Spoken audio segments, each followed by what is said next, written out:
आवाज़ आ रही है आप लोगों को? और आगे आ जाइए। मैं थोड़ा सा इसको पढ़ के सुनाऊँगा जो श्री भगवान ने कहा। मैं व्याख्या है, सुनिए बड़े ध्यान से।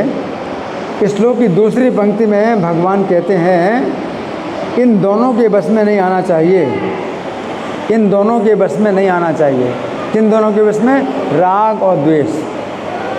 राग और द्वेष के बस में नहीं आना चाहिए, क्योंकि ये दोनों ही कल्याण के मार्ग में शत्रु हैं। इस श्लोक की पहली शिक्षा तो भगवान ने बतलाई थी कि राग द्वेष है, और यहाँ पर भगवान कहते हैं कल्याण आप चाहते हैं, आप अपना कल्याण चाहते हैं, तो संपूर्ण भगवत गीता का विषय यही है। भगवान ने जो कहा कि हमें राग और द्वेष के बस में नहीं आना चाहिए, तो हमें समझना चाहिए कि जो इंद्रियों के लिए अप्रिय होता है, हमें द्वेष होता है। जो चीज़ इंद्रियों को अप्रिय होता है तो उसमें द्वेष होता है ना। तो चूँकि भौतिक जगत में जीवात्मा का श्री कृष्ण के प्रति अनुराग नहीं है, भौतिक जगत में किसी भी जीव का श्री कृष्ण के विषय में अनुराग नहीं है, अतः वो इंद्रियों में और उनके विषयों में जो राग द्वेष है उनके ही बस में सदा रहता है। आज उदाहरण, आज के युग में विवाह के बाद जब घर में पत्नी आती है, ये सब पंखा बंद कर दो ना, पंखा सब बंद कर दो।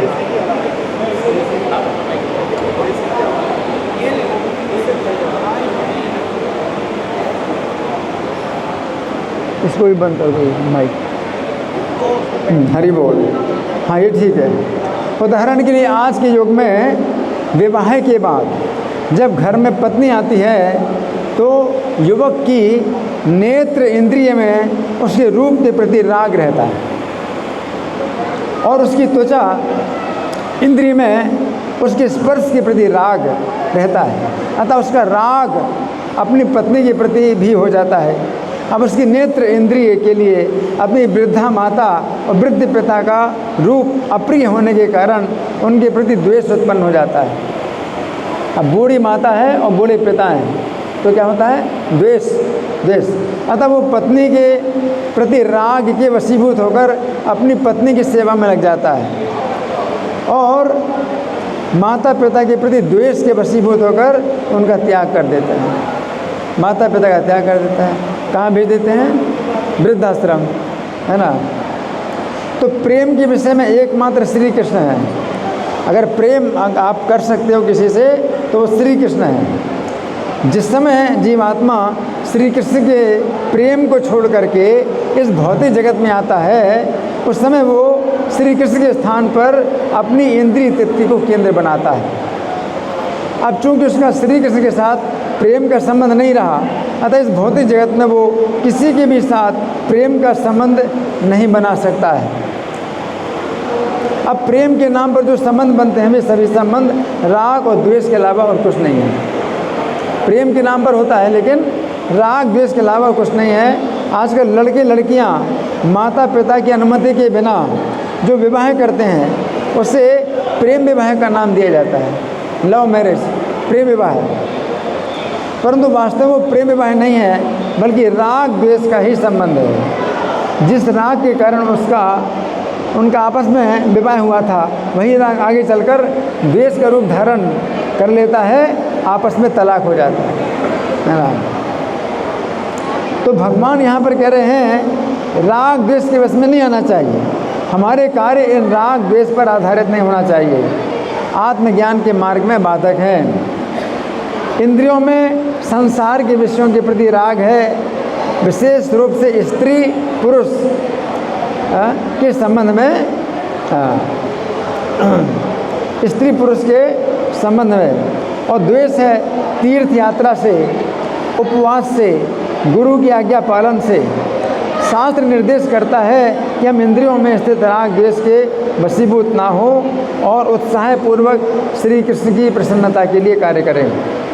तो ये स्वाभाविक है कि जीवात्मा का जिस विषय में राग होता है उसी विषय में उसकी प्रवृत्ति होती है, और उसका जिस विषय में द्वेष होता है उसी विषय से उसकी निवृत्ति होती है। उदाहरण के लिए, यदि किसी व्यक्ति का अपनी पत्नी के प्रति द्वेष उत्पन्न हो जाए, अपनी पत्नी के प्रति द्वेष उत्पन्न हो जाए, तो वो अपनी पत्नी का त्याग कर देता है और किसी अन्य स्त्री से राग ऐसा होता है कि किसी कारणवश हमारे मन में तो वो उस स्त्री के साथ अपनी पत्नी का संबंध बनाता है। कभी कभी ऐसा होता है, किसी कारणवश हमारे मन में किसी भक्त के प्रति राग उत्पन्न होता है तो हम उस भक्त की सेवा करते हैं, परंतु फिर अन्य भक्तों के प्रति द्वेष उत्पन्न होता है तो हम उन भक्तों का अपराध करते हैं। चैतन्य चरितमृत आदि लीला के 5वें अध्याय में कृष्णदास कविराज लिखते हैं कि उनके भाई को चैतन्य महाप्रभु में तो श्रद्धा थी परंतु नित्यानंद प्रभु में नहीं।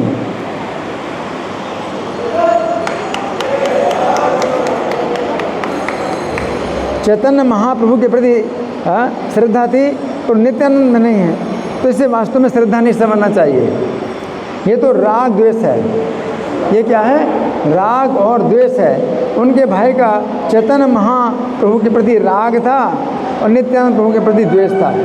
उस समय उन्होंने अपने भाई से कहा, श्री चैतन्य और नित्यानंद दोनों भाई एक शरीर जैसे हैं, दोनों एक रूप हैं। यदि तुम भगवान नित्यानंद में श्रद्धा नहीं रखते तो तुम्हारा विनाश हो जाएगा। यदि तुम भगवान नित्यानंद, यदि एक में तुम्हारी श्रद्धा है और दूसरे के प्रति अनादर है तो तुम्हारा तर्क अर्ध को कोटि न्याय के समान है, जिसमें आधी मुर्गी को स्वीकार किया जाता है। आधी मुर्गी, क्या आधी मुर्गी बोलते हैं ना कि किसी मुर्गी कोई मुर्गी जो है सोने का अंडा देती थी, है ना, तो वो सोचता था कि देखो पीछे का हिस्सा जो है ये अच्छा है तो सोने का अंडा मिलता है, आगे का हिस्सा अच्छा नहीं है तो दाना खाते। तो पीछे के हिस्से में तो राग है, सोने का अंडा मिलता है, और आगे के हिस्से द्वेष है, दाना खाती है, तो उसने काट दिया। हमें ये आगे का हिस्सा नहीं चाहिए, है ना। उसी प्रकार से चैतन्य और नित्यानंद है।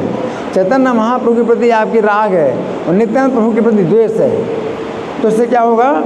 अर्ध कुकुटी न्याय, मतलब आपको कोई फ़ायदा नहीं। चैतन्य महाप्रभु के प्रति भी जो है आपका वो सेवा नहीं मानी जाएगी। तो यहाँ क्या है, दोनों भाइयों को ना मानकर नास्तिक बनना ज़्यादा अच्छा है, या तो दोनों को ना मानो है। एक में विश्वास ना करके दूसरे को मानने का दिखावा करना अच्छा नहीं है। एक उदाहरण है, पराई स्त्री के दर्शन स्पर्श में व्यक्ति का राग होता है। पराई स्त्री के दर्शन स्पर्श में राग होता है, जो शास्त्र में मना है, शास्त्र में मना है। और गुरु, ब्राह्मण, तीर्थ, अतिथि के दर्शन स्पर्श उनकी सेवा से द्वेष होता है, जो शास्त्र के अनुसार करना चाहिए, है? तो यहाँ पर भगवान कह रहे हैं हमें राग द्वेष को अपने बस में करके शास्त्र, साधु, आचार्य के मार्गदर्शन में काम करना चाहिए, है ना। तो ये है हमारा राग और द्वेष, है ना।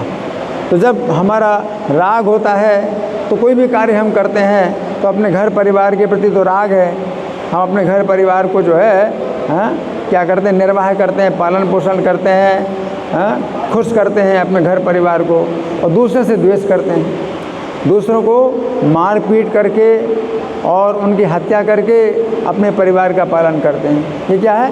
राग और द्वेष। अपने परिवार से राग है और दूसरे से द्वेष करना, है ना।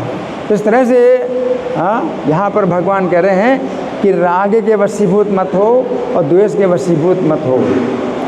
जैसे शादी हो गई तो पत्नी से तो राग होता है और माता पिता से द्वेष होता है।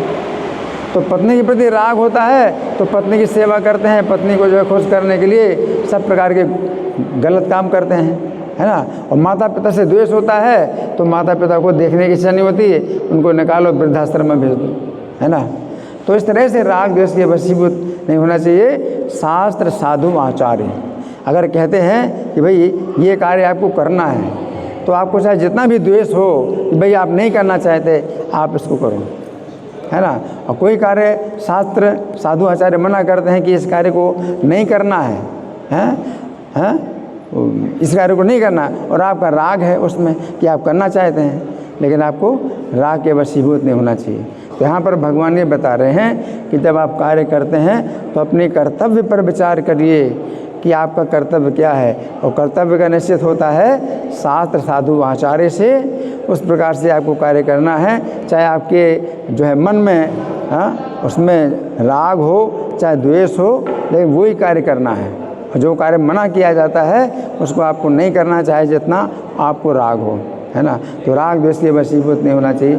आज के श्लोक का जो है ये संदेश है ना, कि हम मन के से ऊपर उठें, अपनी इंद्रियों से ऊपर उठें। मन में राग द्वेष रहता है, इंद्रियों में राग द्वेष रहता है ना, और अपनी बुद्धि को शुद्ध करें, शास्त्र साधु आचार्य के अनुसार हम प्रत्येक कार्य करें। धन्यवाद। ग्रंथराज श्रीमद् भगवद गीता की जय, श्रील प्रभुपाद की जय।